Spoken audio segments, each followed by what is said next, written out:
pageant, Beauty Queen. Okay. So, a little backstory. I joined competition since I was young. Pero nag-start yung mga teen pageants, then school competitions, provincial, national, ganyan. No, mga way back when I was 13. Pero first, Jojo Bragais Heels ko was way back 2015 when I joined Sanyata T. Ilocos. For some, they don't know, I've been part of Sanyata T. Ilocos, but I did join, and yun yung first pair of my Jojo Bragais Heels. And kapag ka, sabi nila, pag pageantera ka, you are always looking forward to have a pair of Jojo Bragais. And sobrang happy ko when I had that. Lagi ko yung tinatabi, sabi ko sana hindi mawala, hindi masira. Kasi yun na yung ginagamit ko nung mga sumunod ko pang competitions. And lagi akong looking forward sa sponsorship ng Jojo Bragais with the competition. Sabi ko, ano kayang official heels namin? Ito, not being biased because I've always loved Jojo Bragais and Sir Jojo as well, of course. But I know when I'm wearing the Bragais heels, alam kong easier for me to win the crown. So even during my MGI, I'm wearing this during my gown, long gown competition. I'm wearing the silver jessa. I'm wearing the nude jessa also during the swimsuit and the production.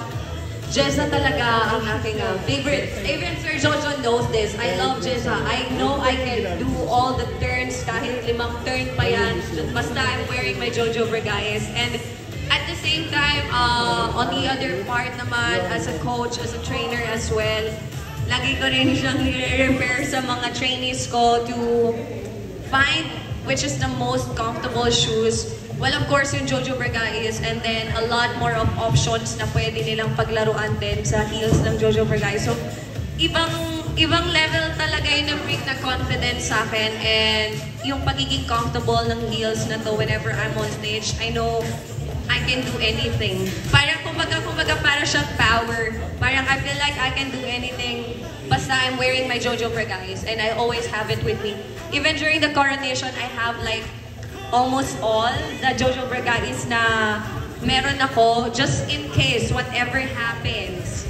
Ready ako. Kung hindi ko man makita yung aking favorite jessa, I have my Maxine with me, I have my Pia with me, I have everything in my luggage. Isang luggage ko actually puno lang ng Jojo Bragais na heels. And even the candidates are asking me anong shoes yung gamit ko lagi. Kasi I am wearing every single day just the Jojo Bragais. Then pinapalit-palitan ko lang siya depends on whatever dresses I'm wearing. Kasi alam ko it's gonna be comfortable the whole day na suot ko yung Jojo Bragais. Thank you so much for those